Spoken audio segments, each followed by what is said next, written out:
listening to The Cooler Ring, a podcast made for manufacturing marketers.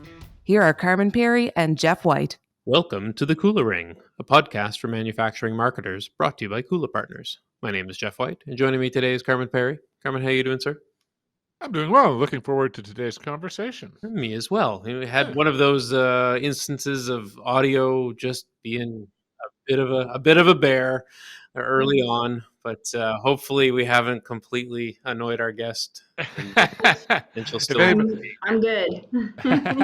If anybody's been ever pulled together a podcast recording more than once, or even once, you will have probably faced a plethora of audio difficulties. Innumerable challenges. And we've been at this a long time now. And you know what? We found a couple of new difficulties today. So that was fun. But nevertheless, we've already kind of heard from our guest in his opening moments. So let's not hide her behind a veil any longer. Stephanie Austin, welcome to the Cooler Ring. Thank you. Thanks for inviting me. Awesome to have you on the show.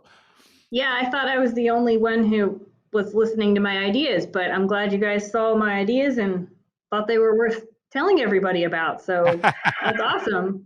Yeah, well, I think there's a very interesting, crossover in marketing these days with manufacturers that aligns quite tightly with the HR function, and Yes. I'm really stoked to kind of get into some of what you've been seeing and what you've been doing. But before we do that, why don't you tell us a bit about yourself and tell us about Zentech, where you're the director of marketing?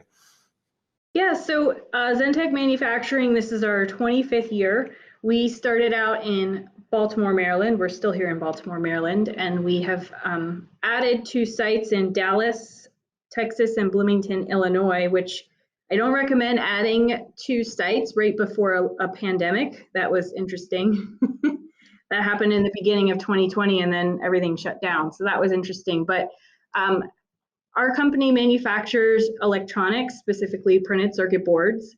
So we essentially procure the bare board, we procure the parts, and we use a technique or a technology called surface mount technology that basically is like a big robot that puts all the parts and assembles them on the boards, much like you see in pretty much everything we interact with and touch and use has circuit boards in it. We specifically manufacture for the defense sector. So we manufacture for mission critical type electronics. So there's a lot of certifications and rigorous testing that happens, because it's not like an iPhone that you can just throw away and build a new one. You can't build a new F-35. So that's kind of what we do. We're a small business. We have about 300 employees between the 3 sites. And yeah, getting parts has been interesting past couple years. So I bet. Well, look, what really kind of got us excited for today's conversation was, I think when we think about manufacturing marketing, very often, sometimes I find manufacturers have to be almost shooken a little bit to the notion that they actually have to compete for business, like that you actually have to work for prospects, because a lot of manufacturers are used to just kind of that demand is just there, and that's been a bit of a light bulb moment. And I would say they faced in some ways a similar dynamic when it comes to the HR function. It used to be working in manufacturing, very highly sought after. Getting an employee or hundreds of employees to show up at your door was just a matter of putting up a sign. And that's not today. And I love that you're bringing a marketing lens to the challenge of human resources in manufacturing. I am, yes. I figured what better way to find out why people are in the manufacturing career was to talk to the people themselves. So that's kind of where I started. Well, take me into that. So there's, as we know, a lot of workforce challenges in getting new talent in the door. And the younger generation seems to be I think we've run into a lot of challenges. And so I started a blog series called Manufacturing: A Career on the Factory Floor, where I've started with our own employees. Hopefully I'll expand, and talk to them about why they love their job, what makes it so great, because there's kind of like when you talked to Mike Nager a few months ago, this kind of stigma with manufacturing about what it really is as a career. And I think that might be driving people away to pursue something else. That's kind of where I started, was just talking to employees about, hey, why do you love it? What's so great about it? And in the hopes that we'll spread awareness and get more people applying. So are you, do you see a lot of differences in the responses in terms of the why manufacturing? I guess, were there any patterns in those responses or in those conversations, or any surprises even?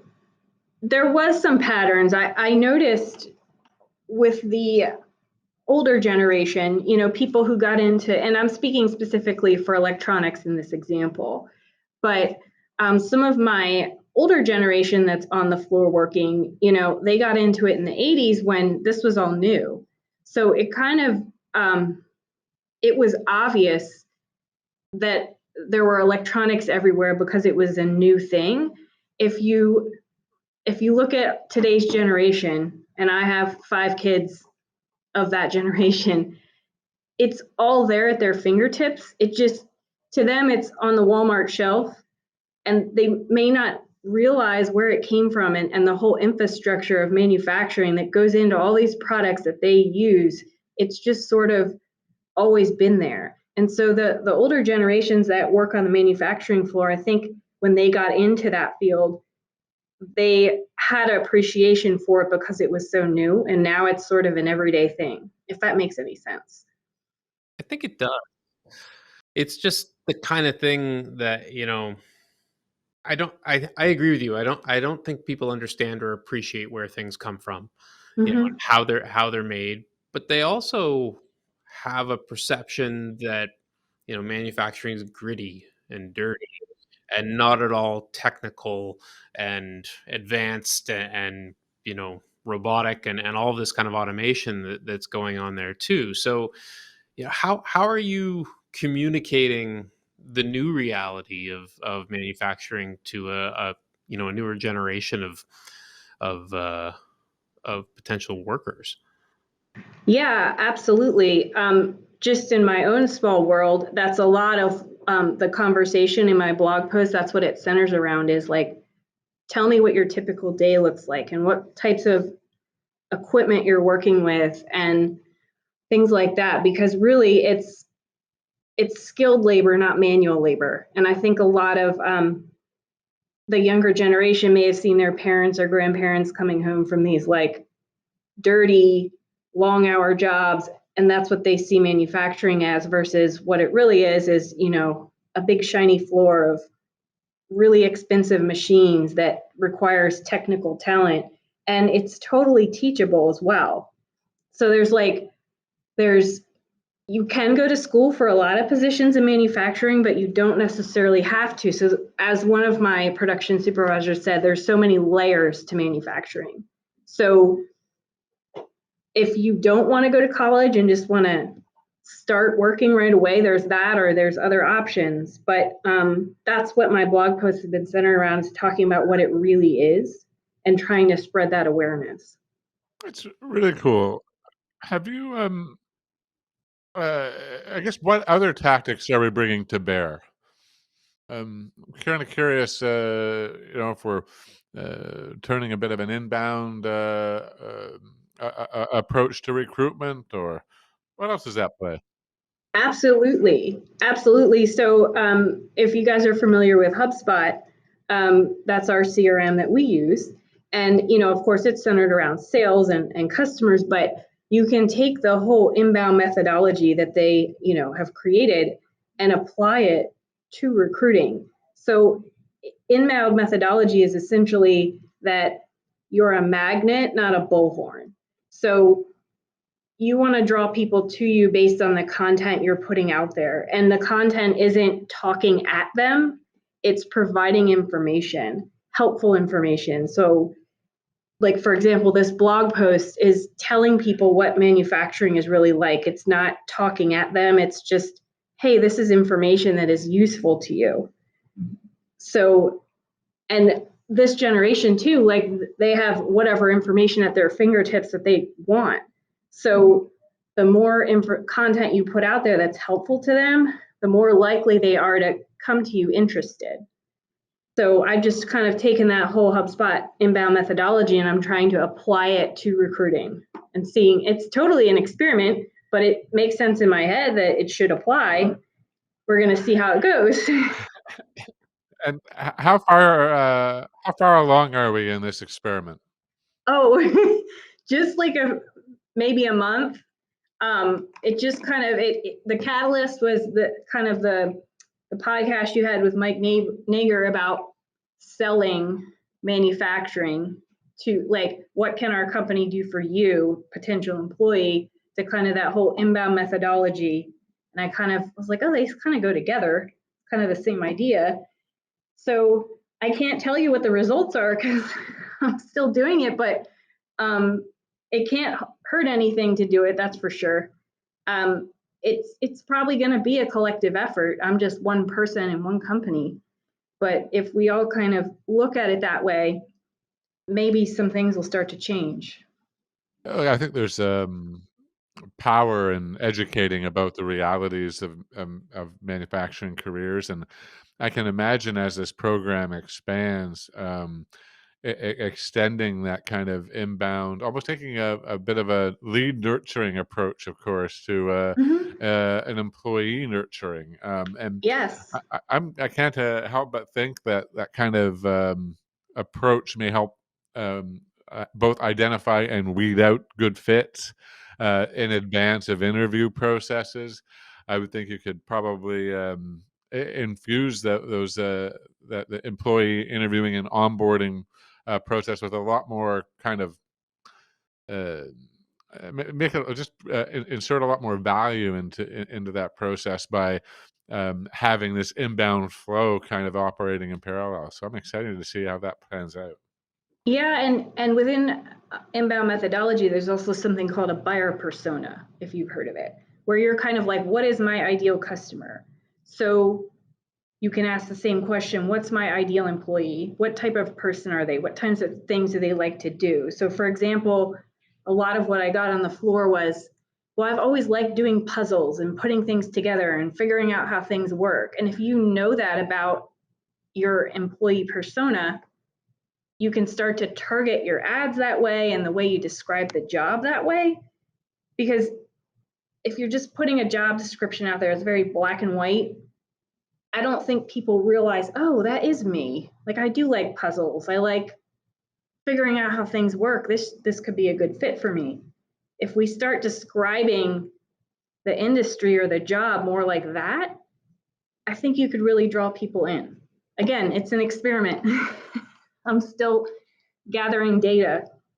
Well, I think anytime you tailor a message more customized to the recipient, you're going to be better off. And I think that was a smart insight, that notion of appealing to a maker's mindset. And, what is it that's going to trigger somebody who is engaged by that kind of thing to see themselves in that job ad?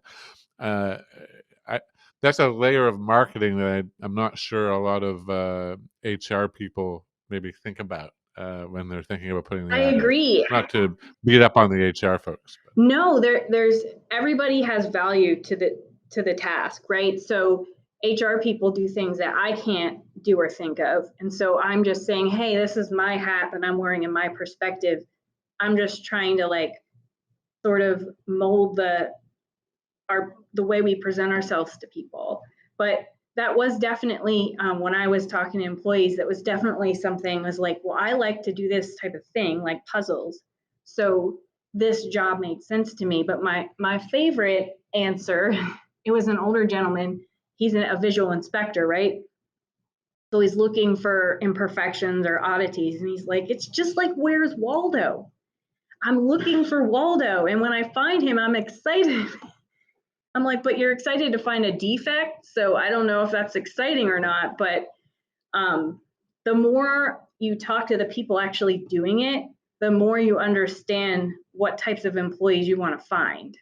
I think that's interesting.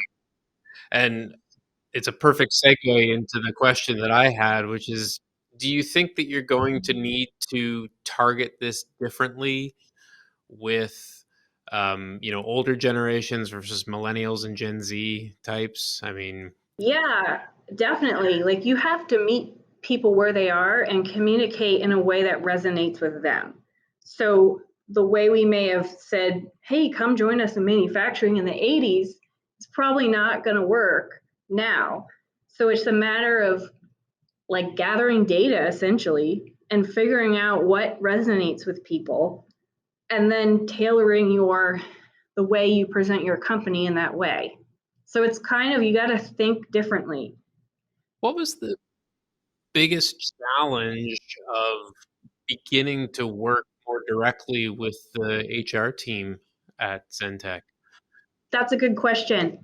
We're a small company, so it's a little easier because I said, hey, I have these ideas. What do you think? Is this something that you think could work? And so we're actually still working towards that. Like I have the blog series, which they're supporting.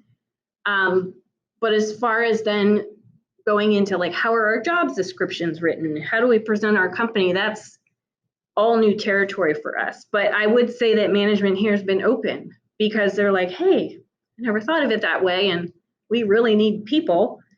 So, but it's still ongoing. So maybe in a few months I can tell you, but it does help being in a small company. People, management's more approachable because it's not a big corporation where you need 5 sign forms to be able to access so-and-so or change policy. Right now, of course, this too, it doesn't necessarily cost a ton of money to do this, right? I'm writing blog posts. So that helped them be open as well because I'm not asking for, $15,000 to change recruiting or anything like that. Yeah, I think it always helps when you're bringing a bit of sweat equity to the idea versus just asking for budget. There's no question. Well, that too, and that was like the number one thing. I was like, listen, I have these ideas and I'm not telling you to go do them. I'm going to do them. I'm saying I will do them. I want to work with you. So, because resource constraints are always part of it too. So I'm excited about where it's going. Again, it's still very much in process. So I'd be excited in a few months to tell you how it's turning out. Because the ROI on this is not tomorrow by any means. So it's gonna be hard to do. Can you give us a sense of the recruitment challenge? How many open positions do you typically have, or would you have currently? Well, each site is a different size, but we probably have dozens of positions open, to be honest. I don't know the exact statistics, and then part of it too is finding people that you wouldn't have to train. Right, of course. And so that's a challenge too, because you could get people, but they might have to train them. So the whole idea of training programs is something else I want to try and rethink. And it's definitely a challenge because you know how when you buy a house, you have the buyer's market and the seller's market. It's very much an employee's market, so to speak, where a young person has so many industries they can go into. Why choose manufacturing? Especially if you don't know it well or believe the negative perception that's out there versus, oh, well, IT doesn't have that perception. So I'm hoping by changing the conversation about it will help people just see it as a viable thing to do. One thing I've noticed with a lot of the manufacturers we work with, especially those kind of around the size of Zentech, is that often when we get in and begin analyzing their web presence and looking at traffic sources, is that unbeknownst to a lot of people in marketing, one of the largest sources of new people coming to the site are those looking for careers. So I'm wondering if taking a focus to the content that you're creating and writing things that are specifically for job seekers will actually be a net positive effect, because people will be able to find more than just the job listings, and kind of be able to see themselves in it, and Yeah. perhaps be able to kind of carve off the job seekers and career side of web traffic versus the inbound marketing traffic around, what Zentech actually makes. What do you think? No, I agree. That's what I'm hoping. The blogs is just like a catalyst to pushing people to seeing like what jobs are open, and I'm even not being selfish in the sense of like, oh, we want to hire you, we want you, but like just to the whole manufacturing industry as a whole. But of course, in my blog posts, I do drive people towards our site, but then I also drive them towards other more generic sites like creatorswanted.org, which talks about different manufacturing careers and different stories of people who have been successful. Or our own electronics industry, we have a whole website centered around different career profiles. But the blog is just sort of a catalyst, because the more content Google can find, the more traffic you can, bring into your site. I was thinking too about we recently had a woman named Megan Ziemba on the show, who's the host of a podcast called Mavens of Manufacturing, and it's about getting more women into manufacturing careers. Have you done any content or written any content specifically around bringing more diverse voices to manufacturing, and kind of getting more women into it? I haven't yet, though it's something I've definitely is on my list. Although we happen to have a lot of females on the manufacturing floor, which is great to see. But it's definitely a slice of the pie that I would like to emphasize for sure. The list of things I want to do are endless, but I'm like, well, I have to start somewhere. But the number of hours in the day is not endless, unfortunately. No, and it's not the only part of my job. But yeah, and the more I really enjoy talking to people like yourselves, because that gets the message out there quicker. And I would like to get to the point where I can go to other manufacturing sites and talk to their employees and just sit and say, hey, like, what is it that you're seeing? And that in turn helps their business. So it's, but yeah, it's a long and complex road for sure. Like I said, it's not like we're going to get 12 applicants tomorrow because of it, but you have to start somewhere. Yeah, I think it's an important step. Stephanie, I look forward to checking back in with you in 6-9 months or so, to seeing how some early traction here. My guess is that it'll be a good news story. Thank you. I hope so. Yeah, no, thank you so much for sharing the kind of the opening phases with us. We look forward to seeing it progress. I agree. I'm excited about it. I'm hoping to talk to more, even just our industry association about it, because workforce challenges as a whole is a huge conversation there. Mm-hmm. So I'm just hoping that as many people that will listen, and we'll see where it goes. Fantastic. Well, best of luck with it. Thank you. I appreciate you guys talking to me and willing to do this, and even though it's so new. Yeah, no, it's awesome. Thanks again. Thanks for listening to The Coolering with Carmen Perry and Jeff White. Don't miss a single manufacturing marketing insight. Subscribe now at KulaPartners.com/thecoolering. That's KULAPartners.com/thecoolering.